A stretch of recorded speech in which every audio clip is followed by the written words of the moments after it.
Good morning, everybody. Lee Brower here. Welcome to this week's edition of Meaningful Monday. I'm grateful to be here, and I am glad to be here. So let me ask you a question. What if the very thing we most try to avoid is the key to our greatest growth?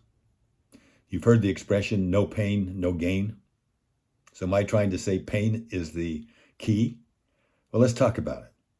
In physical fitness, it's an analogy to say you've got to go through the pain to get the gain. How many players that played in the game Super Bowl went through pain to get to the gain?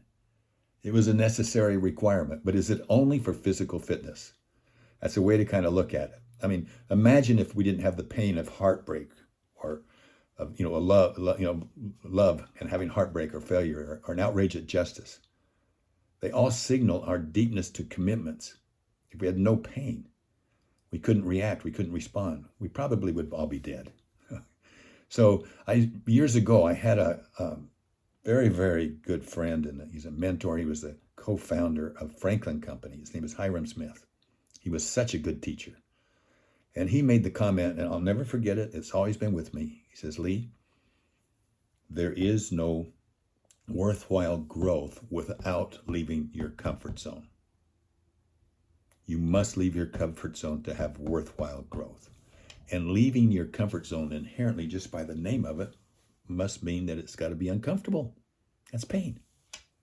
So true progress, personal, relational, societal, requires stepping out of the comfort zone and moving forward, actually inviting discomfort.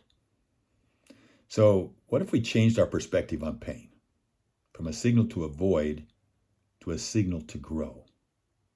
If we did that, it can transform our experiences and outcomes. Imagine, who in their right mind would go to a dentist and having drill and put a drill in your mouth and drill and experience that pain?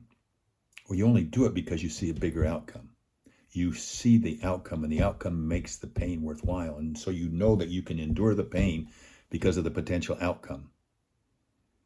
Marathon runners that are running, they get down to where they're just in absolute pain. But the vision of finishing the race, they might be a mile from the end, they get through it.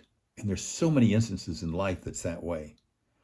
I remember, and I've shared this one with you before, but it hits the nail on the head. The gentleman that I coached, and he came in and he said, Lee, I got to tell you about this experience I had. I love to hike up in high elevation. I was in Colorado at about 10, 11,000 feet, just all by myself in a couple inches of snow.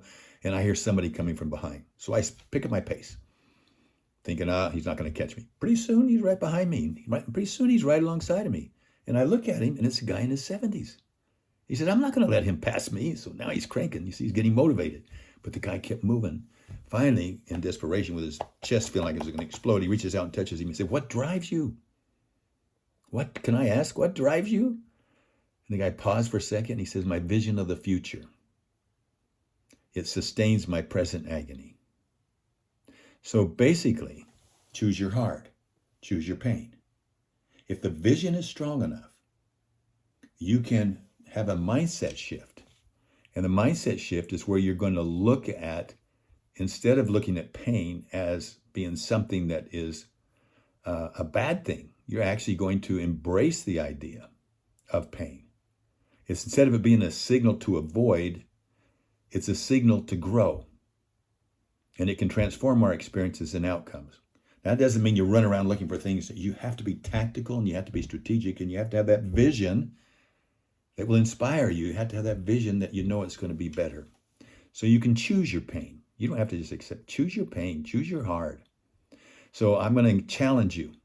Identify areas in your life where avoiding discomfort is holding you back. Where in your life is discomfort holding you back? And I don't care if it's enduring pain, physical, emotional, or societal. It's not just inevitable, but it's essential for achieving meaningful growth and progress. So here's my question for you to reflect on. What discomfort are you willing to endure today for a better tomorrow? What discomfort are you willing to endure today for a better tomorrow? Choose your heart. It's worth it.